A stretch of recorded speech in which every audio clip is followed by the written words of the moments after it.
बताना चाहता हूँ कि सिलेबस को पहले इस तरह से समझना है कि पहले के वीडियो में आपने देखा होगा कि एक तो हाफ पोर्शन जो है वो जीएस का होगा और हाफ पोर्शन जो है वो टीचिंग एप्टीट्यूड का होगा।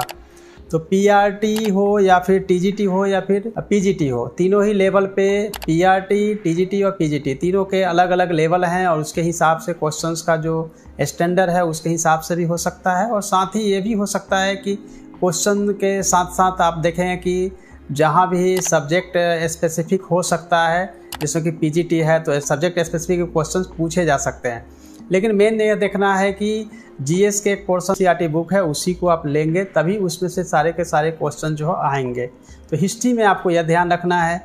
उसके बाद ज्योग्राफी की बात करेंगे तो ज्योग्राफी में भी आप 9, 10th, 11th, 12th 9 से 12 क्लास की एनसीईआरटी पढ़ेंगे तो ज्योग्राफी के जितने क्वेश्चंस भी पूछे जा सकते हैं वो आपको निश्चित रूप से वहाँ से मिल जाएगा। तीसरे सेक्शन की तरफ बढ़ते हैं पॉलिटी का। तो पॉलिटी के लिए केवल आपको 10th क्लास की जो पॉलिटी की बुक है उसी से आपका काम हो जाएगा। तो पॉलिटी में केवल इतना ही आपको करना है। साइंस में 9 और 10, 9th और 10th क्लास की जो एनसीईआरटी बुक है उससे ही सभी को कवर हो जाता है। स्पेशली आपको इस पर ध्यान रखना पड़ेगा कि बायोलॉजी से ज़्यादा क्वेश्चन पूछेंगे। उसी तरह से इकोनॉमी है तो इकोनॉमी में भी आपको केवल 10th क्लास की इकोनॉमिक्स की बुक पढ़ेंगे तो उससे एनसीईआरटी से आपका कवर हो जाता है। करेंट अफेयर्स के लिए आपको क्या करना है कि मंथली जो मैगजीन आती है जिसमें कि प्रतियोगिता दर्पण से ही आप इसको करिए। प्रतियोगिता दर्पण से आपका जो करंट हो सकता है वो सभी के सभी कवर हो जाएंगे।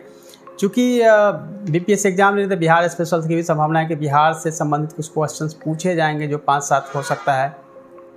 तो बिहार स्पेशल के इम्तियाज हम चाहते हैं कि 9th से 12th क्लास तक की एनसीईआरटी की बुक की हो पढ़ना है जो कि 4 बुक ही है। उसमें भी खास तौर से अगर आप फोकस करना है तो इंडिया का फिजिकल ज्योग्राफी जो 9th क्लास की है उसको अगर करेंगे या वर्ल्ड की फिजिकल ज्योग्राफी उसी से मैक्सिमम क्वेश्चन जो है आने की पॉसिबिलिटी है, तो उसको आप कर सकते हैं।